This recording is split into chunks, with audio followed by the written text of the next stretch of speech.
लक्षात द्या. आता प्रश्न काय म्हटलंय, पूरा क्वेश्चन आ रहा है क्या, पूरा क्वेश्चन आ रहा है. हाँ, यहाँ ध्यान दो. दोन संख्यांचा गुणाकार किती आहे, 3.92. तो तर आम्हाला आता दशांश चिन्हाचे उत्तर काढायचे आहे की जर दोन संख्यांचा गुणाकार समजा 3.92 आहे. किती आहे, 3.92 आहे. जर त्यापैकी एक संख्या दुसरीच्या दुप्पट असेल, प्रश्न तोच आहे, फक्त संख्या बदलत आहे, बरोबर. तर एक संख्या ही दुसरीच्या दुप्पट असेल तर लहान संख्या शोधा. तर सर्वात अगोदर काय करायचं की 3.92 याला कितीने भाग द्यायचा, 2 ने. कितीने, 2 ने. आता मी तुम्हाला शिकवलंय की भागाकार कसा करायचा, तर दशांश चिन्ह सोडून भाग करायचा. कितीने, 2 ने. बे एक बे, 3 मधून 2 गेले 1, खालती किती येईल 9. मग बे 9 किती म्हणणार 18, आणि 19 मधून 18 गेले किती होणार 1. मग खालती किती येणार 2, आणि बेसकम बेरीज करणार 12, आणि 12 मधून 12 गेले 0. उत्तराला 196. पण आता इथं वरत किती दशांश चिन्ह 2, खालती किती 0, आणि 2 मधून 0 गेले 2, 2 मधून 0 गेले 2. तर उत्तरामध्ये दशांश चिन्हाच्या नंतर किती अंक असायला हवे, 2 अंक असायला हवे. म्हणून दशांश चिन्ह कुठं येईल, इथं येईल. कळलं का तुम्हाला, कळलं का तुम्हाला.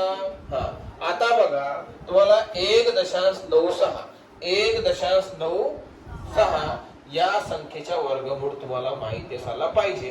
पण 1.96 ला तुम्ही काय करा, तुम्ही फक्त याला 196 समजा. किती समजा, 196. किंवा काय करा माहित आहे का, याला असं करा तुम्ही 196 आहे इथं, तर याला दशांश भागाकारामध्ये 1 लिहायचा. किती लिहायचा, 1. आणि मग आता वर बघा, वर दशांश चिन्हाच्या नंतर किती अंक आहेत, तर 2 अंक आहेत. किती अंक आहेत, 2 अंक आहेत. तर इथं सुद्धा दशांश चिन्ह देऊन किती शून्य लिहायचे, 2 शून्य लिहायचे.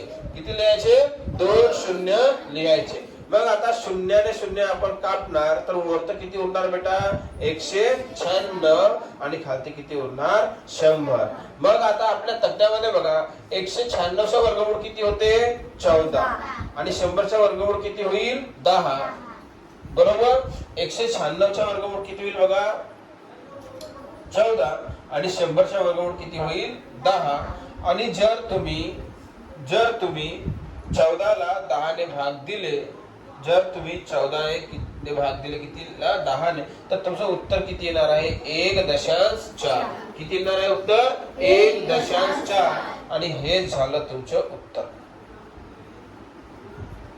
कारण बघा आता तुम्ही म्हणणार सर हे तर तुम्ही नवीनच आणले मधामध्ये, पण बघा आतापर्यंत आपण जे केले त्याच्यामध्ये दशांश चिन्ह नव्हता, इथं दशांश चिन्ह आहे.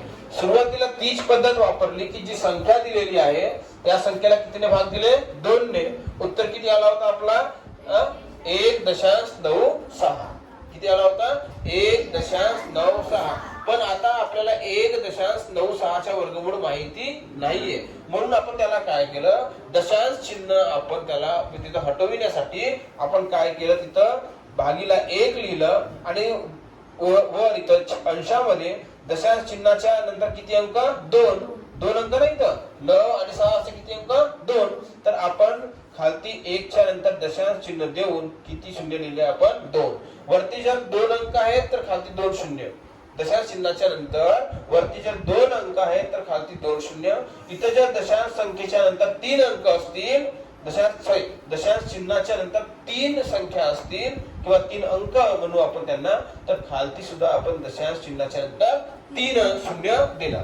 पण आता इथं दशांश चिन्हाच्या नंतर 2 अंक होते म्हणून आपण इथं 2 शून्य लिहिले, आणि खालती वरती खालती आणि वरती म्हणजे अंशामध्ये आणि छेदामध्ये जर दशांश चिन्हाच्या नंतर जर समान अंक असले तर शून्याने शून्य आपण कापणार. काय करणार आपण शून्याने शून्य नाही, ठीक आहे. हा जो आपला काय आहे दशांश चिन्ह आहे, त्या दशांश चिन्हाला आपण ह्या दशांश चिन्हाने कापणार. तर वरत किती उरेल 196, आणि खालती किती उरणार 100. मग याचे वर्गमूळ काढायचे. 196 भागीला 100 असे काय काढायचे, वर्गमूळ काढायचे. तर 196चा वर्गमूळ किती, 14 येईल. किती येईल, 14.